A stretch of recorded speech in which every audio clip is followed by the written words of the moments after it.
Welcome to A Wayfinder's Guide to Life, a podcast for entrepreneurs and leaders who've checked all the boxes and still feel something deeper calling. This is a space for stories, soul, and walking the wild path home. I'm Mike Bursick, adventurer, entrepreneur, and founder of Wayfinders. Pack light, walk slow, we're heading into the unknown.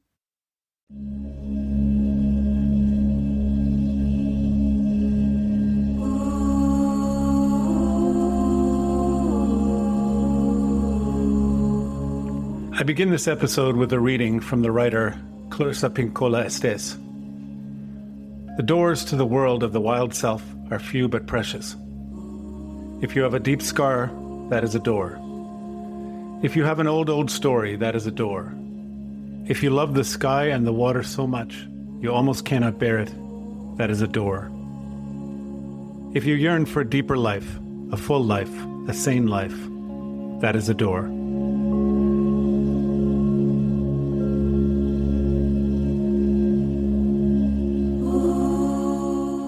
Every soul journey carries the silence at its center, a stretch of trail where the map dissolves and the only sound is your own breath. It is there, in that hollow of uncertainty, that something begins to stir. A presence, a question, a look, sometimes a person, sometimes not. But something arrives that steadies you, not by giving direction, but by helping you remember what you already know. That moment is the essence of this episode, the moment when a guide appears. This first season of A Wayfinder's Guide to Life has been, at its heart, a pilgrimage through the sacred landscape of midlife. That rich and disorienting territory where the ladder of success starts to lose its luster and something deeper begins to stir. We're looking at this era through the classic arc of the hero's journey, just without the Hollywood soundtrack or tidy resolution. A call, a refusal, a crossing, a descent. And now, at this way station, we meet the guides. Because none of us were meant to do this alone. When I think of the archetype of the guide, I think of Luke Skywalker's journey. He didn't walk it alone. He had mentors like Obi-Wan and Yoda, teachers who had already walked the path through fear, doubt, and exile. They didn't dictate his destiny or offer easy answers. Instead, they held space for his unfolding. They reminded him of the truth he already carried. That's what real guides do. They don't hand you a map. They help you listen for your own. But here's the truth. Most of us were taught not to ask for help. Especially in the West, where independence is worshipped and struggle is hidden beneath polished Instagram posts and curated success stories. We're encouraged to present a version of ourselves that has it all together, to suffer beautifully, if at all. But that stoicism and that silence isolate us. They steal the very connection our souls are aching for, shelter us from the wisdom we need when we most need it. What if asking for help is actually a gift? What if, by being vulnerable enough to reach out, we offer someone the chance to step into their wisdom, to show up and feel useful and connected? What if our request for help is not a burden, but a blessing?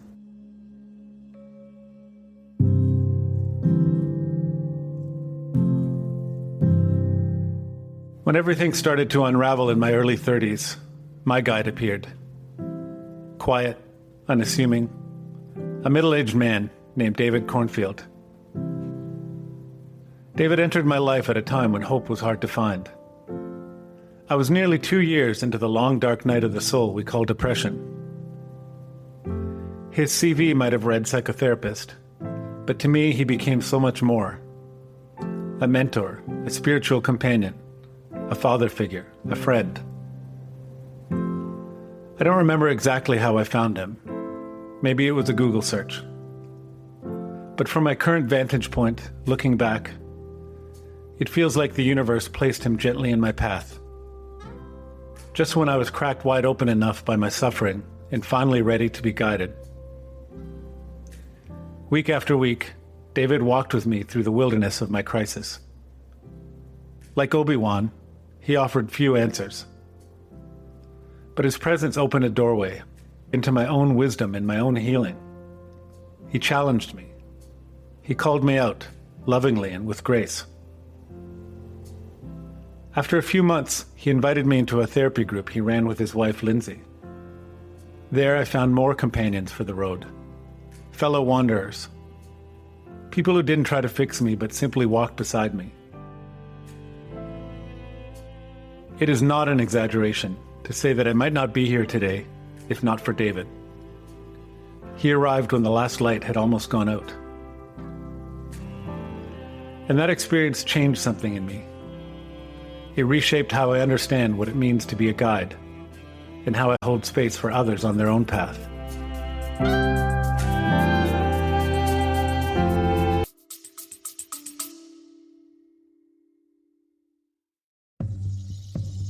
Hey, quick pause for something important. If you're enjoying this conversation, if something in the show is resonating, I'd love to ask a small favor.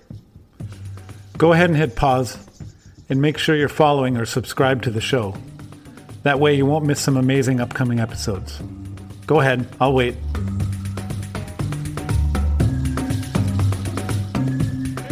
Welcome back. If you're feeling generous, leaving a quick rating or review would mean the world. I know everyone asks for that, but here's why it matters. This podcast is for people standing at the same threshold you may be standing at now. And ratings and reviews are how the algorithm gods decide who gets to find it. They help this show reach others quietly asking the same questions, quietly aching for the same shift. So if this space has offered something meaningful to you, help it find the next soul who needs it. Thanks in advance if you leave a review. All right, back to the episode.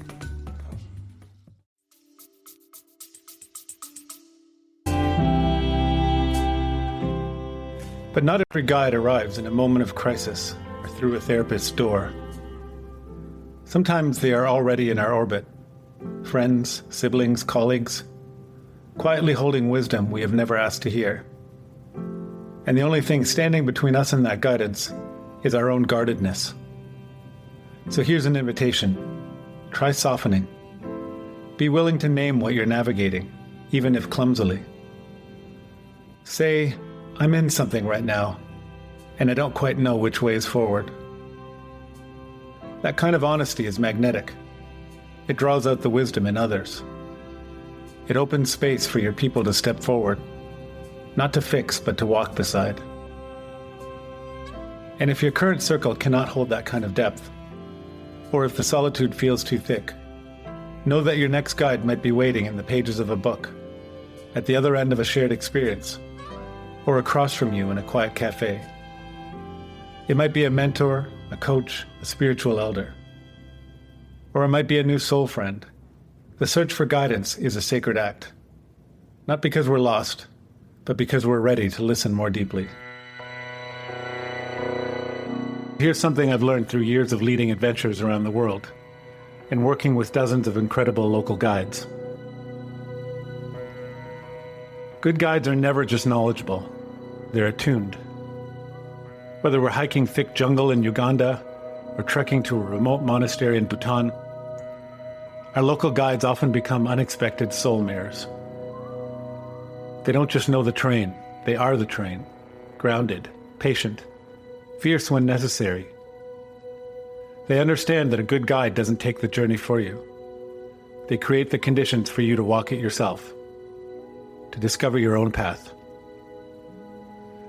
And that's what we need in the spiritual and emotional realms. Not saviors, not gurus, but companions who have been through the fire and emerged with wisdom, who can sit with your unraveling without trying to fix it, who offer questions instead of answers, and maybe even more importantly, who believe in your capacity to find your way.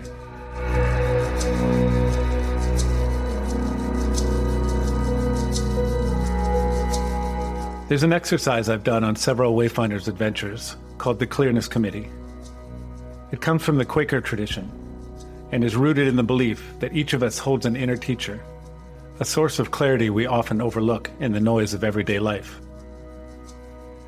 In this practice, one person brings a question or life dilemma to a small circle. For an hour or two, the group's only task is to listen and ask open, honest questions. No advice, no fixing. Just deep presence and tender questions. The questions are like lanterns, helping the person see their own path more clearly. Questions like, what feels most alive or urgent for you in this situation? What are you afraid might happen if you follow what your heart is telling you? If you weren't trying to get it right, what would you do next? These questions aren't designed to steer.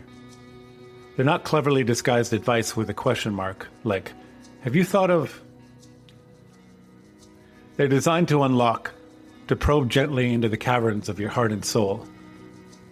And more often than not, with the right guides, the answers arise naturally, from within. I've seen this process create powerful breakthroughs. I've seen it move people to tears. Not because of what anyone said, but because they felt trusted, held, allowed to listen to themselves. You don't need a formal circle to try this. Just a few trusted people, a bit of time, and the shared intention to listen without solving. If you're in a foggy or uncertain or scary place right now, try it. It's simple and it works.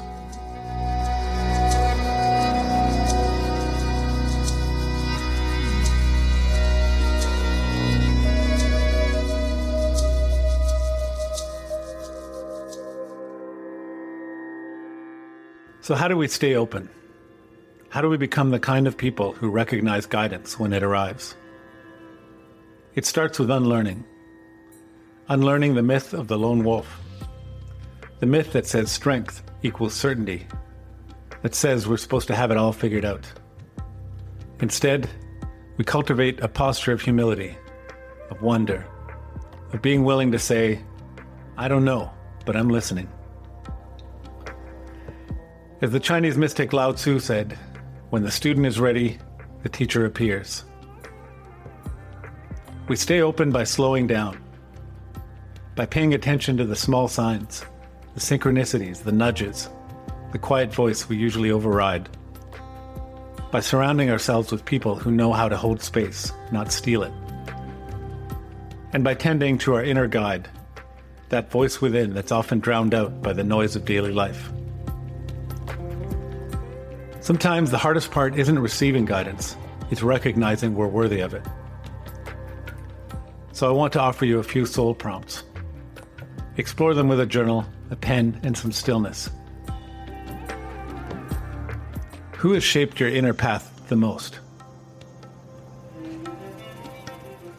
What guidance have you received from unexpected places? What part of you resists being guided? And a simple practice for this week. Write a thank you letter to someone who changed you. You don't have to send it. You can burn it as an offering. But let the gratitude rise. Speak it. Because this journey we're on, this wild, sacred unraveling, was never meant to be walked alone.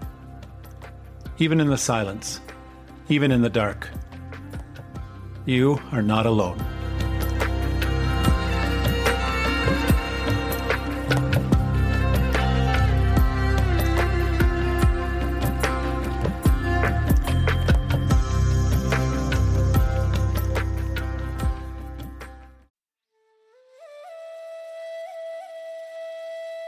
Thanks for walking a while with me today. If this conversation stirred something in you, I'd be honored if you take a moment to leave a review in your podcast platform. Reviews are how this podcast finds its way to others who might be standing at the same threshold, wondering if there's more waiting for them too. And they're a great way to make a deposit into your karmic bank account. If and when you're ready to go deeper, here are 3 ways. You can join one of my upcoming adventures with Wayfinders, where I gather entrepreneurs and leaders in midlife in some of the wildest and most beautiful places around the world to reconnect with self, with soul, and with each other. This coming October, I'm heading back to the wilds of Mongolia. In March of 2026, we'll explore the deserts of the Sinai Peninsula with the Bedouins. And in October of 2026, I'm going back to the magical Himalayan kingdom of Bhutan. You can learn more at way-finders.com. If you're a fan of the written word, you can also subscribe to my Substack newsletter for weekly stories, reflections, and invitations into the quiet, meaningful corners of life. Finally, if you'd like to connect live with other soulful entrepreneurs, join our next online Soul Talks, a monthly conversation space for people walking this road with heart. You'll find all of these linked in the show notes. Until next time, may you walk gently, listen deeply, and trust the wild places within.